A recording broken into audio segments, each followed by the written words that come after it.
हे महापराक्रमी विक्रमादित्य, आगे लोग तुम्हारे साहस की अवश्य प्रशंसा करेंगे, मगर राजा, फल मिलेगा भी या नहीं ये पता होकर भी तुम मुझे लेकर चलते हुए जा रहे हो, ये देखकर मुझे बड़ी दया आती है।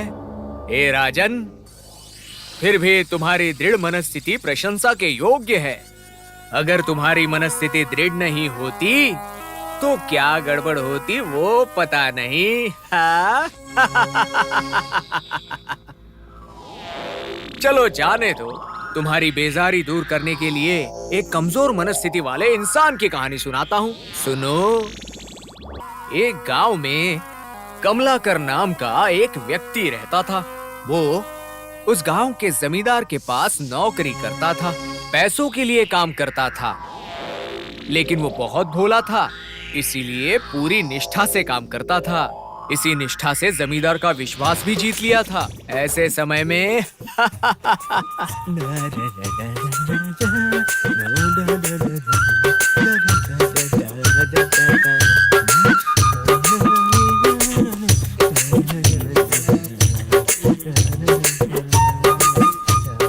कमलाकर,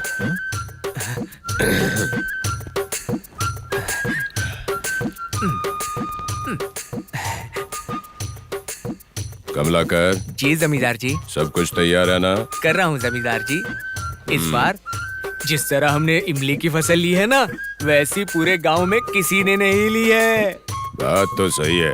इस बार हमारे इमली की कीमत बाजार में बहुत ही अच्छी मिली है। हाँ। विश्वास जी ने बताया था मुझे।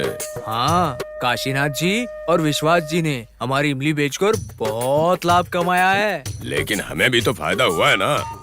जमींदार जी, इस बार अगर हम खुद की गाड़ी लेकर बाजार में इमली बेचने जाएं तो सारा लाभ हमें ही मिलेगा। कमलाकर, ज्यादा लालची नहीं बनते। हमारी फसल से हुआ सारा फायदा हमें ही मिले ऐसा सोचना गलत है, इसीलिए कह रहा हूँ सुधर जाओ। ठीक है जमींदार जी। तो क्या मैं अब घर जा सकता हूँ? हाँ? अरे रुक, थोड़ी सी इमली ले जाके काशीनाथ जी और विश्वास जी के यहाँ दे देना। ठीक है जमींदार जी। और सुन, विश्वास जी से पूछ लेना कि वो बाहर से कब लौट कर आएंगे। आके जल्दी बताना। हाँ हाँ ठीक है। हाँ, जाओ। ठीक है। अरे इधर तो आओ। क्या हुआ? इस महीने की पगार नहीं चाहिए क्या? अरे चाहिए ना जमींदार जी। बोलेगा कौन? हाँ, आपके पास रहेगा तो कहीं नहीं जाएगा ना। कहीं नहीं जाएगा, लेकिन तुझे भी नहीं मिलेगा। डर मत, तेरी इतनी छोटी सी पगार रख के करूंगा क्या मैं? और सुन, शहर जाके बड़े बड़े काम के बारे में मत सोच, यहीं गांव में रह के ठीक से काम कर। रुक जा।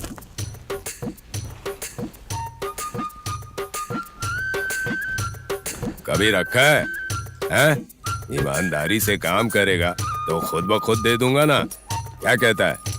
हमारी छोटी मोटी पगार रख के आप एक और घर थोड़ी ना बनाएंगे। हाँ, ये ले, पूरे हो गए ना? हाँ ठीक है जमींदार हाँ, जी। संभाल के रख। चल अब जा। ठीक है। हाँ, जल्दी से आ जाना। हाँ ठीक है जमींदार जी। इधर उधर भटकने मत लगना। छे, एक मनुष्य नहीं दिख रहा है, एक पैसे का भी फायदा नहीं हुआ है। ऐसे खाली हाथ जाऊंगा तो तुम्हारी औकात ही नहीं है ऐसा बोल के मारेगी। मेरी ये काम चोरी का स्वभाव जो है वो अभी नहीं छूटेगा। झूठ बोल के कैसे भी काम करता था, मगर आज तो वो भी नहीं है। क्या करूं समझ में नहीं आता।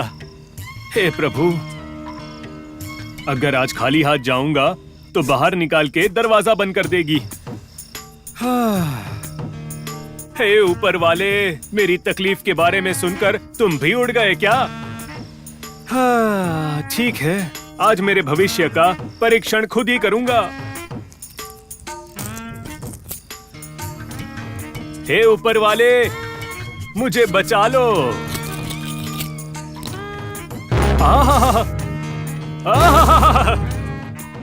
लगता है कि यहीं कहीं एक मूर्ख आदमी घूम रहा है और वो मेरे सामने स्वयं ही आएगा, ऐसे लक्षण दिख रहे हैं। ये तो मेरी पत्नी की साड़ी के लिए है। और ये हाँ हाँ भगवान के लिए। और ये हाँ ये है खाने के लिए।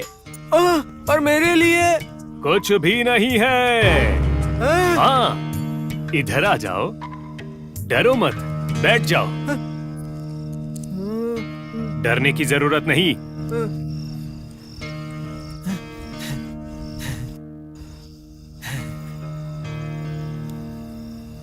तुम्हारी शक्ल को देखकर मैं जरूर कह सकता हूँ कि ऊपर वाला मुझे तुमसे एक आदेश देने के लिए कह रहा है।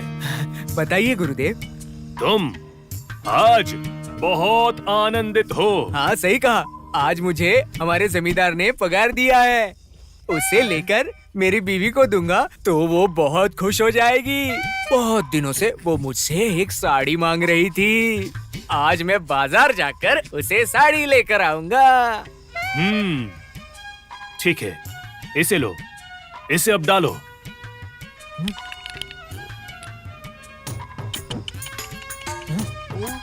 अरे ऊपर वाले, ऐसा तुमने क्यों किया? भाई, तुम्हें देखकर मुझे तो दया आ रही है। क्या हुआ? ऐसा क्यों कह रहे हैं? तुम्हारी वर्तमान खुशी कल नहीं रहेगी और ये बात मुझे पता चल चुकी है। इस बात का मुझे बहुत दुख है। क्यों? मेरी खुशी को क्या हुआ है? कल तुम्हारी नौकरी और तुम्हारा काम चला जाएगा। कल मेरा काम चला जाएगा? लगता है तुम्हारा दिमाग खराब है। मेरी नौकरी नहीं जाएगी क्योंकि मेरे जमींदार को मुझ पर बहुत विश्वास है। हाँ। मैं कौन हूँ तुम जानते हो? शास्त्र बताने वाला। उतना ही नहीं, हस्तरेखा देखकर भविष्य बताता हूँ। चेहरे को देखकर तुम्हारे साथ कल क्या होगा वो आज ही बता देता हूँ। ऐसा है क्या? हे भगवान, मेरी नौकरी चली जाएगी तो जिंदगी कैसे चलेगी और नया काम कैसे और कहां से ढूंढूंगा? भाई, तुम्हें सच बोलकर मैंने गलती कर दी। हाँ, इसका कोई समाधान नहीं है क्या? सभी चीजों का समाधान होता ही है, मगर आप ये बार बार मगर क्यों कह रहे हैं? समाधान बताइए ना। सारे क्षुद्र देवताएं तुम्हारी ओर घूर घूर कर देख रहे हैं। इसके समाधान के लिए तुम्हें भगवान को एक मंडल पूजा करवानी होगी वत्स। उसके लिए पैसे लगेंगे। कितने पैसे लगेंगे? तुम्हारे पास कितने हैं? मेरे पास तो मेरे पगार की ये 5 मुद्राएं ही हैं। हाँ, तो ठीक है, उतना ही दे दो। उसका पूजा की तैयारी के लिए मैं इस्तेमाल करूँगा। उसके बाद मेरा क्या होगा? मेरी बीवी को मैं क्या कहूँगा? अगर तुम्हें तुम्हारी काम की चिंता नहीं है तो फिर पैसा तुम ही रख लो। नहीं नहीं नहीं नहीं, तुम पूजा करवा दो, बस मेरी नौकरी नहीं जानी चाहिए। ठीक है, अब तुम्हें चिंता करने की कोई जरूरत नहीं। अब तुम घर जाओ। मेरी नौकरी नहीं जाएगी ना? मुझ पर और ऊपर वाले पर भरोसा रखो। अब घर जाओ। हाँ ठीक है, लेकिन मेरी नौकरी। पीछे मुड़कर मत देखना, सीधे घर जाओ। हे, मैं भी देखता हूँ आज तुम मुझे घर से बाहर निकालकर दरवाजा कैसे बंद करोगी।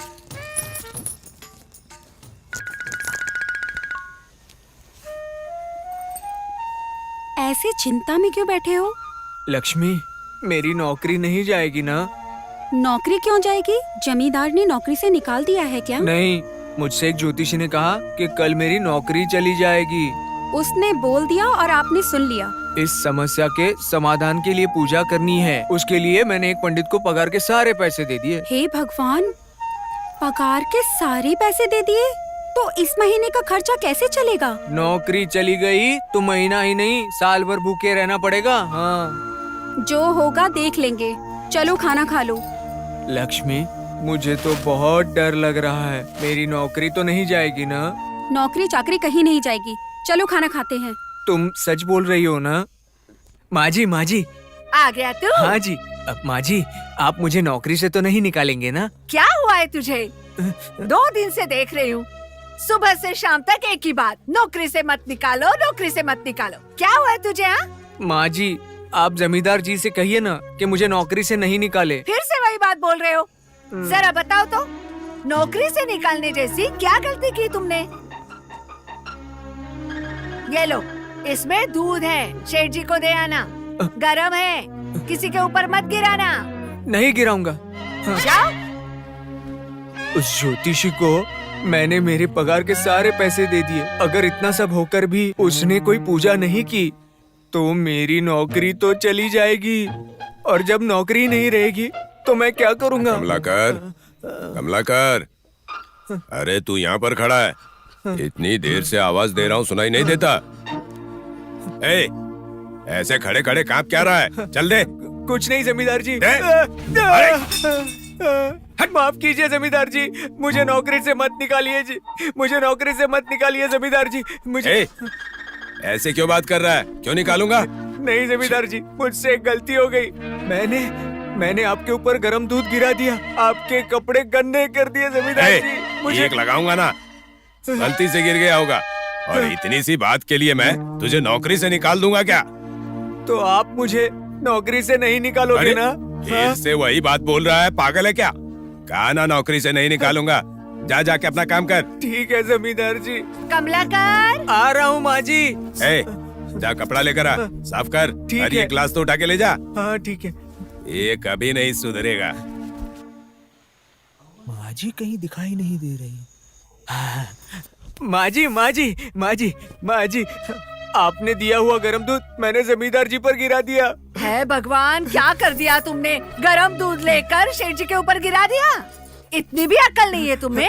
माँ जी, जमींदार जी के पूरे कपड़े गंदे हो गए। अरे अरे अरे अरे, ध्यान कहाँ है तुम्हारा? माँ जी, जमींदार जी गुस्से में आकर मुझे नौकरी से निकाल तो नहीं देंगे ना? नौकरी से क्यों निकालेंगे? कमलाकर, तुम्हें कोई सपना आया था क्या? हाँ माँ जी, मुझे सपना ही आया था। ये कैसा पागलपन है रे? एक बात बता, सपना आने से कोई नौकरी से निकालता है क्या? तो क्या आप मुझे नौकरी से नहीं निकालेंगे ना? ठीक है माँ जी, आप मुझे कपड़ा दीजिए, मैं जाकर नीचे गिरा हुआ दूध साफ करके आता हूँ। कपड़ा बाद में देती हूँ, पहले ये ले और ऊपर रख के आ। हाँ ठीक है माँ जी। लगता है उस ज्योतिषी ने पूजा कर ली होगी। हे भगवान, मेरी नौकरी चली जाएगी तो मैं क्या करूँगा?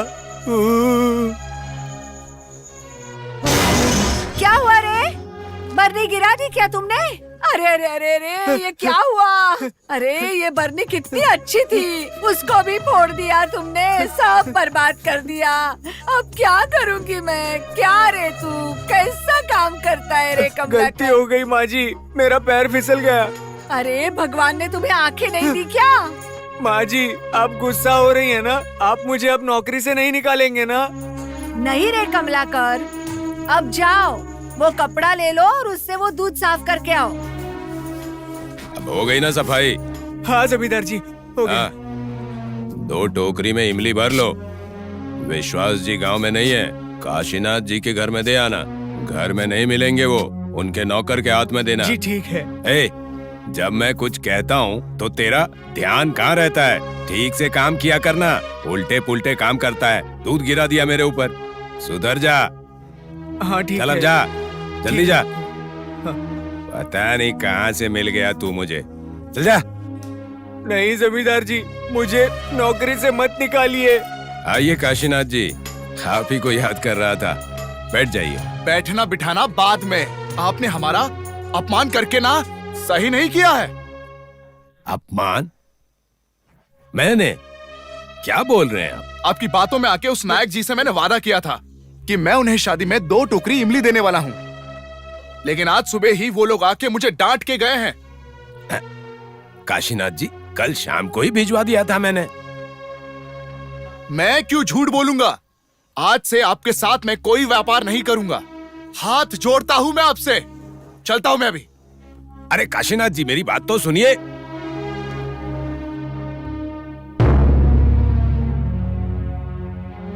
कमलाकर! जी मालिक। किसके घर इमली देने के लिए बोला था मैंने? आपने ही कहा था जमींदार जी, काशीनाथ घर पर नहीं है तो विश्वास जी के घर पर देकर आओ। जी करता है सर फोड़ लूं। अरे विश्वास जी घर में नहीं है, काशीनाथ जी के घर देने के लिए बोला था। तुझे तो कुछ याद ही नहीं रहता। जमींदार जी, मुझे नौकरी से मत निकालिए जमींदार जी, मैं आपके पैर ए, पड़ता हूँ। कल से मेरे घर काम करने मत आना। चल निकल जा। जमींदार जी, लेकिन चल जा जमींदार यहाँ जी, से पैर छोड़। चल निकल। जमींदार जी, तुरंत निकल जा, नहीं तो जान ले लूंगा तेरी। निकल। जमींदार जी। गुरुजी, देख लिया ना आपने, आखिर आपने मुझसे मेरी नौकरी छीन ही ली।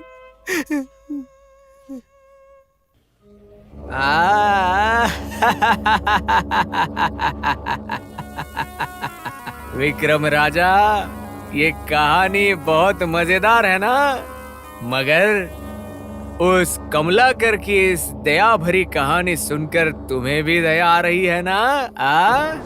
मगर मुझे एक संदेह है। मुझे बताओ राजन, कमलाकर की नौकरी जाने के लिए वो खुद जिम्मेदार है या वो जमींदार या वो ज्योतिषी?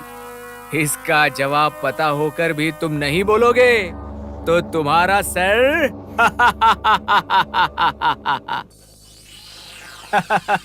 1000 टुकड़े विक्रम राजा, 1000 टुकड़े। जमींदार इसका कारण नहीं हो सकता। कमलाकर की लापरवाही का काम उससे गुस्सा दिलाता है, मगर फिर भी उसको माफ कर देता है। लेकिन जब उस दिन व्यापार में उनका अपमान हुआ, तब कमलाकर को नौकरी से निकाल दिया गया। तो वो गलत निर्णय नहीं है और ना ही वो ज्योतिषी का कारण था, क्योंकि वो स्वभाव से ही कपटी था। भोले कमलाकर से पैसे लेने के लिए उसने झूठ भी बोला और नाटक भी किया, जो कि गलत था। इसका तो असली कारण स्वयं कमलाकर ही है। उसकी दुर्बल मनस्थिति ही असली कारण है। ज्योतिष की बातों में आकर नौकरी जाने के भ्रम में अपनी नौकरी खो दी। खुद के काम पर यकीन ना करके किसी ज्योतिष की बात में विश्वास करना मूर्खता ही कहलाता है। राजा, अच्छा जवाब दिया और सही विश्लेषण भी किया विक्रम राजा। लेकिन तुमने मौन को तोड़कर व्रत भंग कर दिया है। तो राजा, अब मैं चला। मैं तो चला। सुनो आज सब ये मुझसे कहानी, विक्रम बेताल की कहानी, विक्रम बेताल की कहानी।